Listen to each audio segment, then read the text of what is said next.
الرحمن الرحیم۔ گزشتہ اسباق میں ہم نے فکری اور نظریاتی جنگ کے بنیادی مضامین میں سے، بنیادی محاذوں میں سے دو محاذوں کا تذکرہ بڑی تفصیل سے پڑھ لیا تھا۔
کہ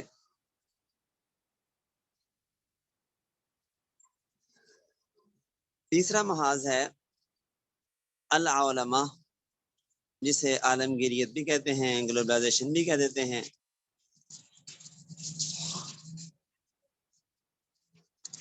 اور وہ یہ ہے کہ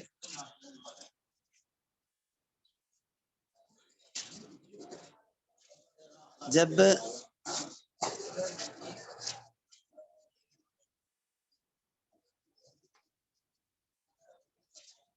استعمار اور استشراق چلتے چلتے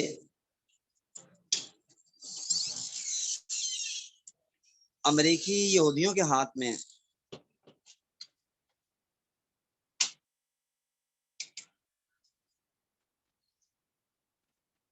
اس مقام کو پہنچ چکے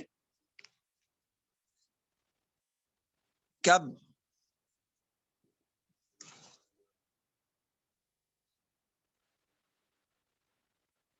پوری دنیا میں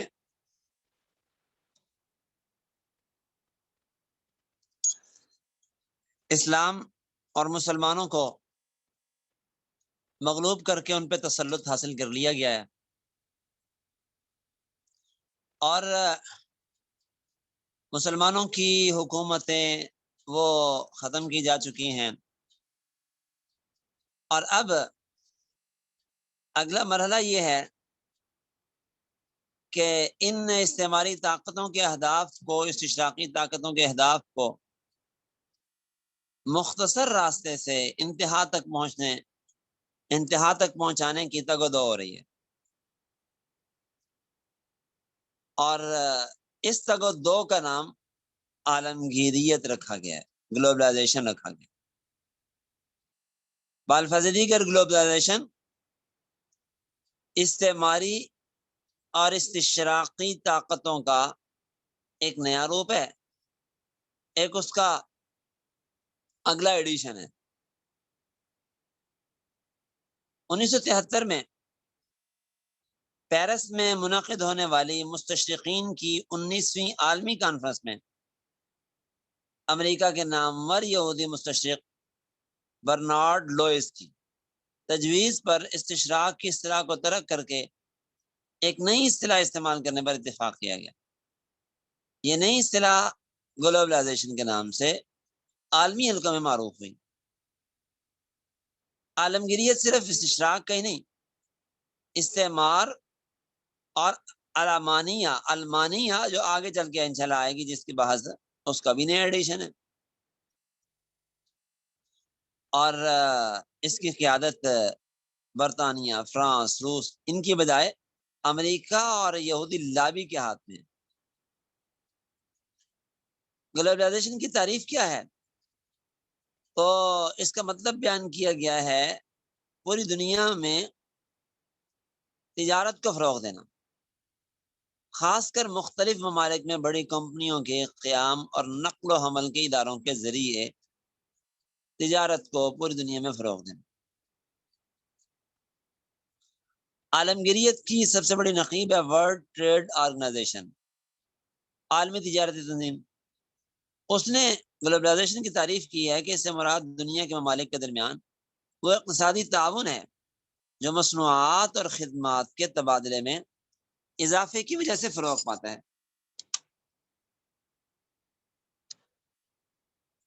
اس کی وجہ سے ملکوں کے راس المال میں بھی اضافہ ہوتا ہے، پوری دنیا میں ٹیکنالوجی کو فروغ ملتا ہے۔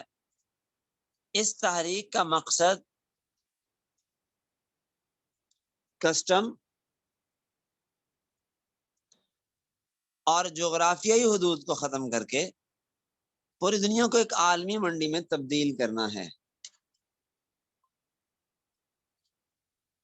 اب یہ تعریفیں جو دو آپ نے سنی، ان سے تو پتہ چلتا ہے کہ عالمگیریت گلوبلائزیشن کوئی بہت اچھی سی چیز ہے، بہت بہترین چیز ہے یہ، جس کے اتنے اچھے مقاصد اور اہداف ہیں۔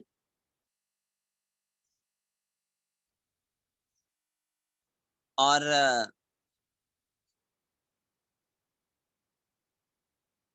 جدید ایجادات کی بدولت دنیا سمٹ کر ایک بستی کی شکل اختیار کر گئی ہے، اور یہ تو بہت مفید چیز ہے۔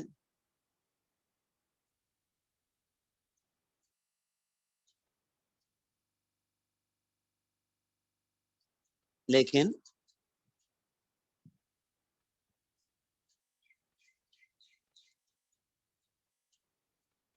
اس کے پیچھے حقیقت اتنی سادہ اور مثبت نہیں جتنی کہ پیش کر کے عام لوگوں کو خوش کیا جاتا ہے اور بتایا جاتا ہے کہ جناب گلوبلائزیشن سے پوری دنیا کے انسان آپس میں بھائی بھائی بن کر رہیں گے، اور پوری دنیا ایک ملک کی طرح ہو جائے گی، اور اس سے آپس میں دوریاں ختم ہو جائیں گی، اور یہ ہوگا وہ۔ لیکن اس کا نہایت منفی پہلو ہے، اور وہ کیا؟ وہ یہ کہ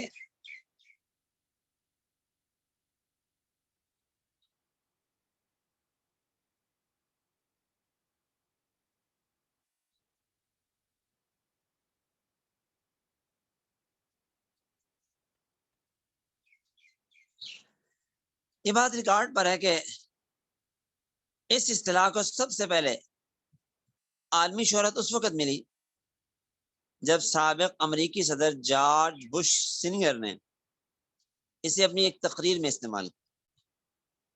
یہ تقریر خلیجی جنگ کے اختتام پر خلیج میں مقیم امریکی فوجیوں کو مخاطب کر کے کی گئی، جس میں بش نے دہشت گردی سے پاک ایک ایسا عالمی نظام قائم کرنے کا خیال پیش کیا جو دنیا کو امن و سلامتی فراہم کرے اور لوگوں کو عیش و عشرت کے ساتھ زندگی بسر کرنے کا موقع دے۔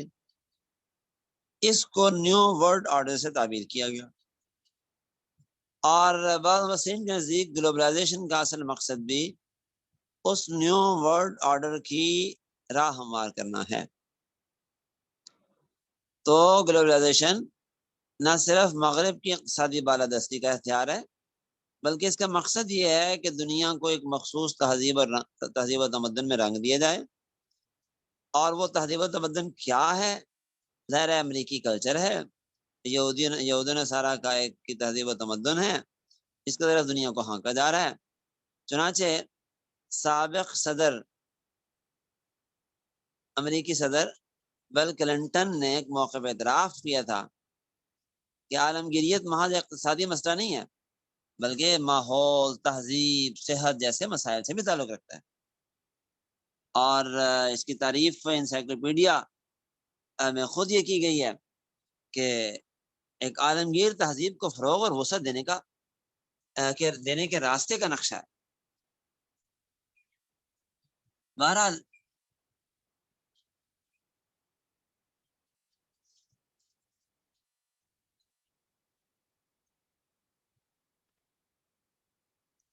اب یہ جو گلوبلائزیشن ہے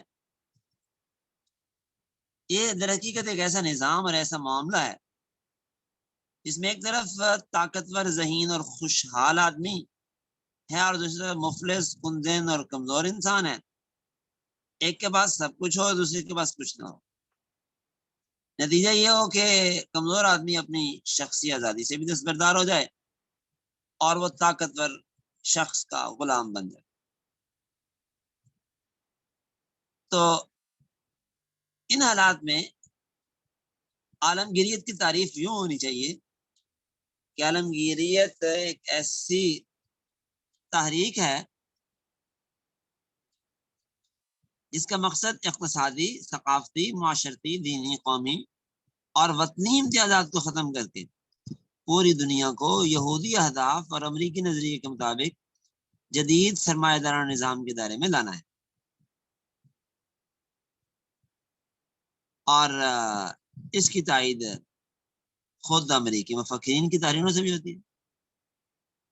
چنانچہ ولیم گریڈر لکھتا ہے، امریکی مصنف ہے، کہ عالمگیریت عالمی صنعت و تجارت میں برپا شدہ انقلاب کے نتیجے میں آنے والا ایک ایسا طریقہ کار ہے جو ترقی تباہی دونوں پر یکساں قدرت رکھتا ہے اور عالمی سرحدوں پر ماورا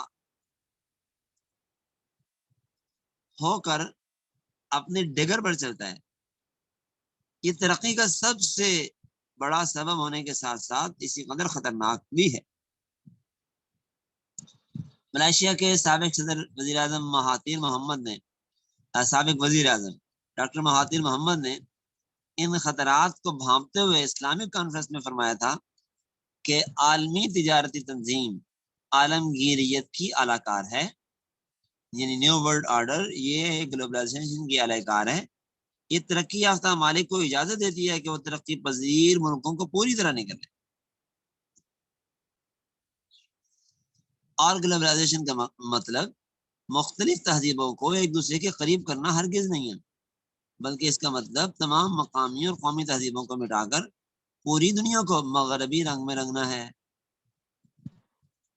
گلوبلائزیشن ایک اندھا طوفان ہے جو اپنے راستے میں کسی چیز کو برداشت نہیں کرتا. یہ نظام طاقتور لوگوں کا مددگار ہے اور کمزوروں کے لیے مہلک ہے. یہ ڈاکٹر محمد حسن رسمی نے جو قاہرہ یونیورسٹی میں شعبہ کمپیوٹر کا ڈائریکٹر انہوں نے فرمایا. تو اب گلوبلائزیشن تو پوری دنیا پہ مسلط کی جا رہی ہے، لیکن اس کا اصل ہدف مسلمان ہے اور اسلام ہے. اور اس کی دلیل یہ ہے کہ نمبر ایک تو پوری دنیا میں اسلامی ممالک جغرافیائی لحاظ سے بہترین خطوں پر واقع ہیں، اور دوسرے نمبر پر اسلامی دنیا بے پناہ مادی وسائل سے مالا مال ہے، جن میں سے اکثر وسائل ابھی تک زیر زمین محفوظ ہیں. تیسرے نمبر پر تین بڑے مذاہب اسلام، نصرانیت، یہودیت کے مقامات مقدسہ اسلامی دنیا میں واقع ہیں. گلوبلائزیشن کے بانیوں کی صہیونی ریاست بھی اسلامی دنیا میں ہے.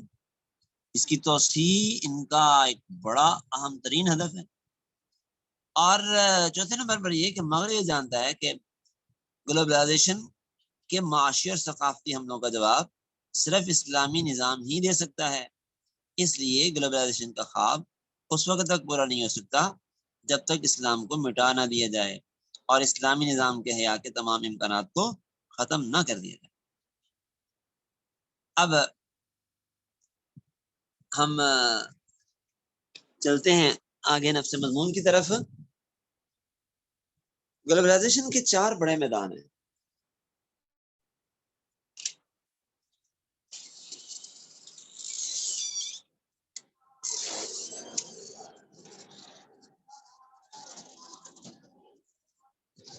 اور یہ در حقیقت خواب ہے یہودیوں کا. وہ اس خواب کو پورا کرنا چاہتے ہیں اور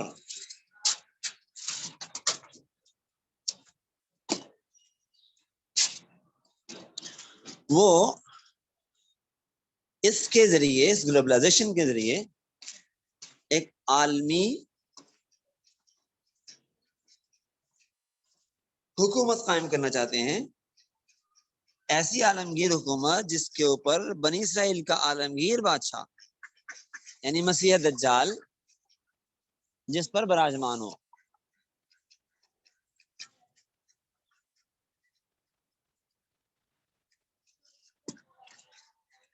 چنانچہ اس مقصد کے لیے 4 میدانوں میں گلوبلائزیشن کو فروغ دینے کی کوشش کی جا رہی ہے۔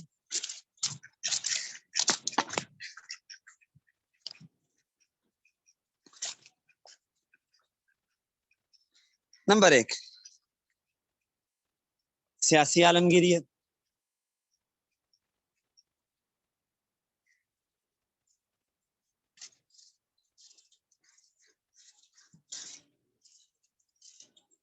نمبر 2، اقتصادی عالمگیریت۔ نمبر 3، تہذیبی، اور نمبر 4، معاشرتی عالمگیریت۔ ان 4 میدانوں میں، اور ضمناً ایک 5واں عنوان بھی آئے گا، تو بنیادی عنوان یہ 4 ہیں۔ پہلا عنوان ہے سیاسی عالمگیریت۔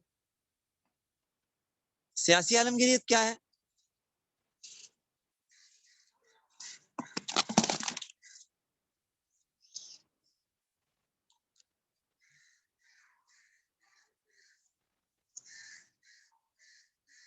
سیاسی عالمگیریت یہ ہے کہ دنیا کے اندر سیاسی طور پہ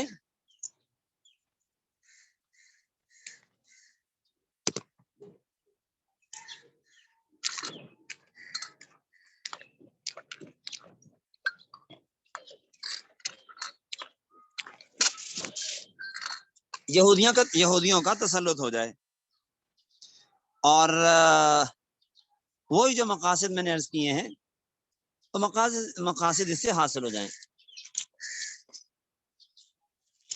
اب اس مقصد کے لیے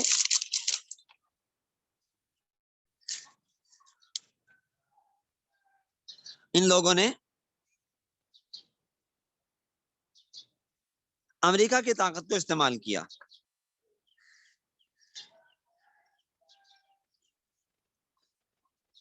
اور ہوا یہ کہ امریکہ کے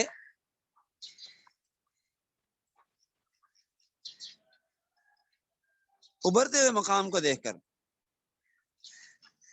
19ویں صدی کے وسط میں یہودیوں نے امریکہ میں اپنے قدم مضبوط کرنے شروع کر دیے۔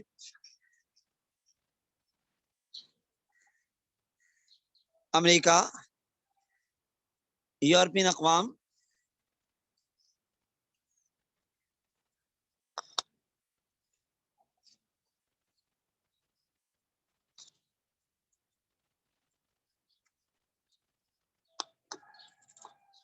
اور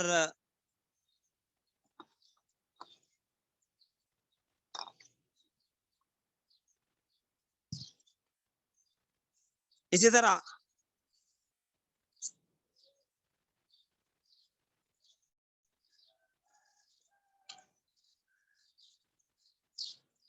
یہاں کے جو ریڈ انڈینز تھے وہ امریکہ کے اصل باشندے تھے، ہزاروں سال سے آباد تھے۔ اور کولمبس نے جب امریکہ کو ایجاد کیا، دریافت کیا، تو 16ویں صدی عیسوی میں یہاں اسپینش، پرتگیزی، برطانوی تارکین وطن کی آبادیاں یہ بننے لگیں۔ یہ اپنے اپنے ان کے ملکوں کے زیر انتظام تھی، اور بعد میں ان تارکین وطن نے الگ الگ معاشرے کی شکل اختیار کر لی، تو امریکی ریاست ورجینیا میں ایک نئے ملک کی بنیاد رکھی گئی۔ نوآباد کاروں نے جارج واشنگٹن کی قیادت میں یورپی ملکوں کے خلاف تحریک چلا کر 1772 میں امریکہ کو آزاد کروا لیا۔ امریکی باشندوں کی بڑی تعداد ان جرائم پیشہ لوگوں کی اولاد ہے جنہیں ان کی حکومتوں نے تنگ آ کر جلا وطن کر دیا تھا۔ ان میں غرور، تعصب، خود پسندی کوٹ کوٹ کر بھری ہوئی ہے۔ اور اس غرور و تکبر کا اندازہ آپ اس بات سے لگائیے کہ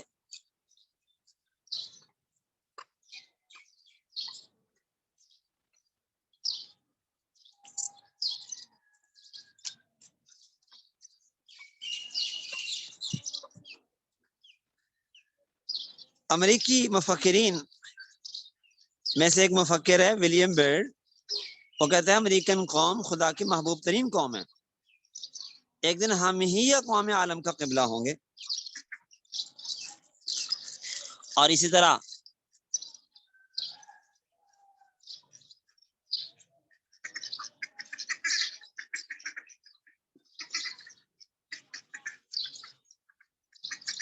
ایک امریکی صدر ہے جیفرسن، وہ کہتا ہے امریکہ کے لیے ضروری ہے کہ وہ تمام اقوام کی قیادت کرے۔ اور جان برنجا کہتا ہے کہ خدا سارے عالم پر امریکہ کی برتری سے راضی ہے۔ اور فرانسیس ہینکسن کہتا ہے کہ ہم سے غلطی ہو ہی نہیں سکتی کیونکہ خدا ہماری تائید کرتا ہے۔ اب یہ تکبر ان کے اندر تھا تو ان لوگوں نے اس تکبر کے نتیجے میں ریڈ انڈینز کو مارا، یہاں سے ان پہ مظالم ڈھائے اور ان لوگوں کو یہاں سے مار بگایا، اور ان پہ ایسے ایسے مظالم ڈھائے کہ تاریخ شرمناک ہے ان مظالم سے، اور انسانیت کی روح کام جاتی ہے ان مظالم کا تصور کر کے بھی۔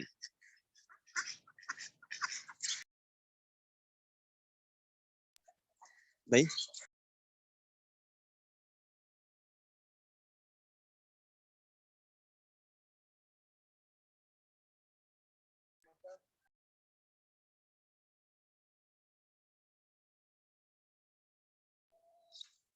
تو چنانچہ انہوں نے انہیں قتل کیا اور غلام بنایا اور ان لوگوں کے ساتھ بہت ہی سفاکانہ ظلم کیے۔ مثال کے طور پہ ان کے گلے میں یہ رسی ڈالتے تھے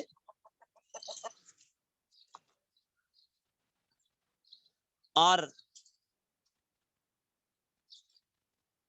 ان کو جانوروں کی طرح گھسیٹ کے ایک جگہ سے دوسری جگہ لے جاتے تھے اور غلام بنایا، اور بہت زیادہ ظلم ڈھائے ان پر، بہت زیادہ ظلم ڈھائے کہ تاریخ شرمناک ہے ان کے مظالم سے۔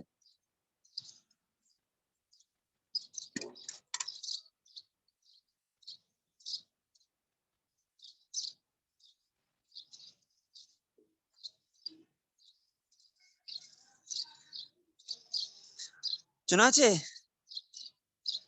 1803 میں لوزیانا، 1810 میں مغربی فلوریڈا پر قبضہ کیا گیا، 1848 میں Mexico, California, new Mexico, Noida اور ایریزونا میں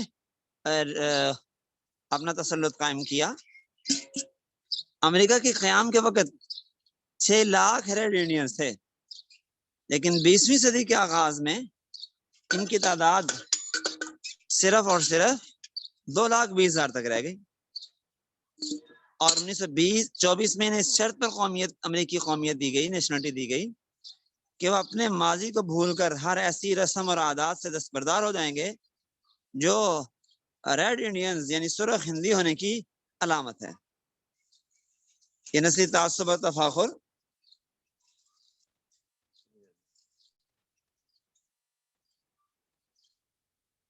امریکیوں کی طبیعت میں شامل تھا۔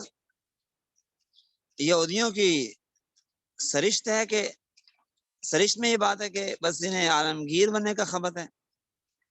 چنانچہ یہودی سرمایہ کاروں نے امریکہ کے اس تکبر و تعصب اور استعماری جنون کو اپنی عالمگیر حکومت کے قیام کے لیے مفید محسوس کیا، اور امریکہ کے کندھوں پر بیٹھ کر سیاسی عالمگیریت کا سفر شروع ہوا۔ اس مقصد کے انہوں نے امریکہ کے علمی اور ابلاغی منابع پر تسلط حاصل کیا، اور اس طرح امریکی قوم اور حکومت کے دل و دماغ پر قابض ہوئے۔ یہودی لابی امریکہ کے سیاسی معاملات پر کس حد تک اثر انداز ہے، اس کا اندازہ پادری پال فنلے کی ایک تصنیف ہے، اس کے انکشافات سے اس کا اندازہ لگایا جا سکتا ہے۔ چنانچہ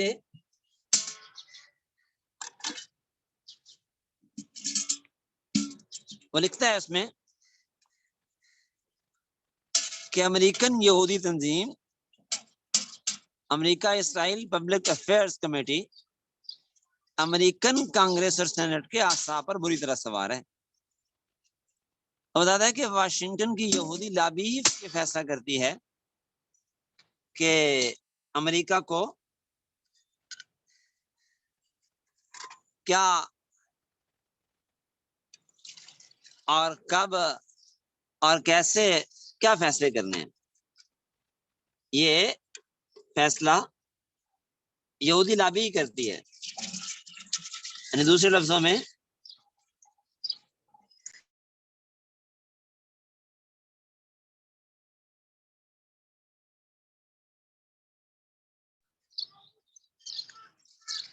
چنانچہ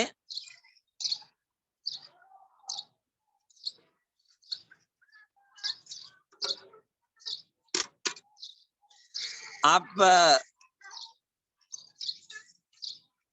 اندازہ لگائیں کہ امریکہ میں اس اثر و رسوخ کے ذریعے یہودی 3 اہداف کو پورا کرنے کی کوشش کرتے چلے آ رہے ہیں۔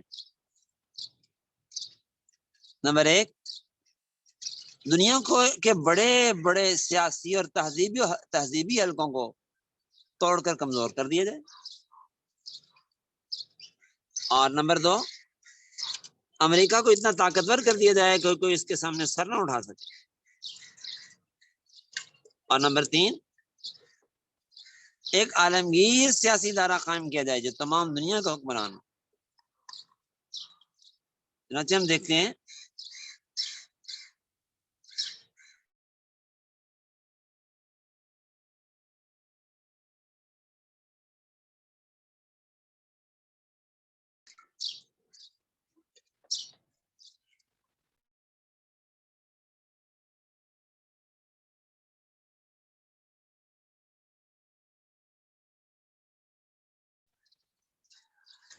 انیسویں صدی کے وسط میں امریکہ نے اپنی حدود سے باہر جارحیت کا نہ ختم ہونے والا سلسلہ شروع کیا، اور بڑی استعماری طاقتوں مثلاً روس، برطانیہ، فرانس، اٹلی، یہ چند استعماری طاقتیں ہیں، پوری دنیا مسلم دنیا ان کے ماتحت تھی۔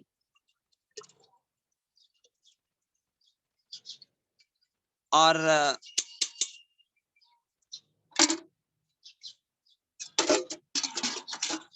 ان حالات میں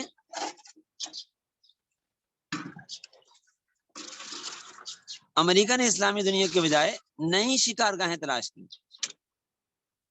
1854 میں امریکہ نے جاپان پر حملہ کر کے جاپانیوں کو ان کے علاقے ادو سے نکل جانے پر مجبور کیا۔ 1898 میں فلپائن پر قبضہ کیا، اسی سال کیوبا پر حملہ کیا، 1900 میں چین کے خلاف جنگ میں حصہ لیا، 1903 میں جنوبی امریکہ کے ملک پاناما میں مداخلت کی، 1906 میں کیوبا پر پھر دوبارہ حملہ کیا، 1909 میں ہیٹی کو نشانہ بنایا، 1917 میں پہلی جنگ عظیم میں محتاط حصہ لیا، 1934 میں ہیٹی پر دوبارہ حملہ کیا، دوسری جنگ عظیم کے دوران 1945 میں ہیروشیما اور ناگاساکی کو بم دھماکے ایٹم بم سے تباہ کیا، 1947 میں CIA قائم کر کے پوری دنیا میں دہشت ناکی کی کارروائیاں شروع کر دیں، 1950 میں کیوبا کو نشانہ بنایا، 1954 میں امریکی فوج نے CIA کی مدد سے گواٹی مالا پر حملہ کیا، 1958 میں لبنان میں مداخلت کی، اور 1961 میں کیوبا پر پھر حملہ کر دیا، اور پھر ویتنام کی جنگ شروع کی، 1970 میں کمبوڈیا پر حملہ کی۔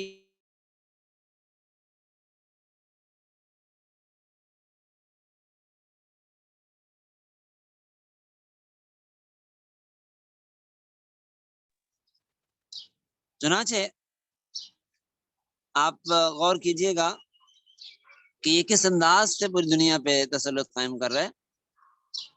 1982 میں اسرائیل کی مدد کے لیے لبنان میں دوبارہ مداخلت کی، پھر مسلم دنیا پر مسلسل ضربیں لگانا شروع کی۔ 1986 میں لیبیا پر حملہ کیا، 91 میں نیو ورلڈ آرڈر کا اعلان کر کے خلیج کی جنگ چھیڑی، عراق کو تہس نہس کر دیا، 2001 میں ورلڈ ٹریڈ سینٹر کی تباہی کا بہانہ بنا کے افغانستان پر حملہ کیا، 19 مارچ 2003 میں پھر عراق پر حملہ کر کے ملک پر قبضہ کر لیا، اور ان میں سے کئی بڑے حملوں میں بالخصوص مشرق وسطیٰ اور عالم اسلام میں مداخلت کی مہمات میں پیچھے صاف طور پہ یہودی لابی کا ہاتھ نظر آتا ہے۔ اور 1817 سے 1825 تک حکومت کرنے والے امریکہ کے 5ویں صدر منرو نے 1823 میں عالمی سیاست میں مکمل غیر جانبداری کا اعلان کیا، لیکن پہلی عالمگیر جنگ جو ہوئی 1914 سے 1918، اس میں امریکہ نے اپنی غیر جانبدارانہ حیثیت کو ختم کر کے یورپی ممالک کو بھرپور اسلحہ فراہم کیا، جنگ میں اپنی فوج کو شریک کرنے سے گریز کیا، اور 7 دسمبر 1941 کو پرل ہاربر پر جاپان کے حملے کو امریکہ نے اپنی بے لگام طاقت کے اظہار کا بہانہ بنایا اور دوسری جنگ عظیم میں نمایاں حصہ لیا، اتنا کہ یورپ کے محاذ پر تمام اتحادی افواج کی کمان امریکی جنرل آئزن ہاور کے ہاتھ میں تھی۔ جنگ کے دوران 1945 میں امریکی صدر روز ویلٹ فوت ہو گیا، جس کے بعد ٹرومین کو صدارت ملی، اس کے ساتھ ہی امریکی انتظامیہ پر عالمی صہیونیت بری طرح غالب آ گئی، اور ٹرومین نے ان کا ایجنٹ بن کر انسانی تاریخ کے جرائم کا ارتکاب کیا۔ 2 جرائم تھے، تو میرا خیال ہے اسی پہ اکتفا کر لیتے ہیں، وقت پورا ہو جاتا ہے، تو یا چلیں وقت تو بھی پورا ہو گیا، لیکن تھوڑی سی بات مکمل کر لیتے ہیں ذرا۔ 2 اس نے ناقابل معافی جرم کیے، ایک تو جنگ کی طوالت کا عذر جو تھا اس سے بچنے کا بہانہ بنا کر 1945 میں جاپان کے شہر ہیروشیما اور ناگاساکی پر ایٹم بموں کا تجربہ کیا۔ 5 لاکھ آبادی کے یہ 2 شہر لمحوں میں ڈھیر ہو گئے، خاک کا ڈھیر ہو گئے، اور 6 سے 7 لاکھ افراد ہلاک ہوئے اور 3 لاکھ اپاہج اور معذور ہو گئے۔ اور پھر اسی شخص نے 1948 میں دوبارہ جب عہدہ صدارت سنبھالا تو اسرائیل کے قیام کی حمایت کر کے عالم اسلام کے دل میں خنجر گھونپا اور پھر اسرائیل کی مسلسل مدد کی۔ تو اللہ نے چاہا تو پھر کل آگے بحث کو آگے چلائیں گے انشاءاللہ۔ هذا والمرام ابھی هذا القدر نكتفي اليوم ولله الحمد والآخرة جزاكم الله واحسن الجزاء۔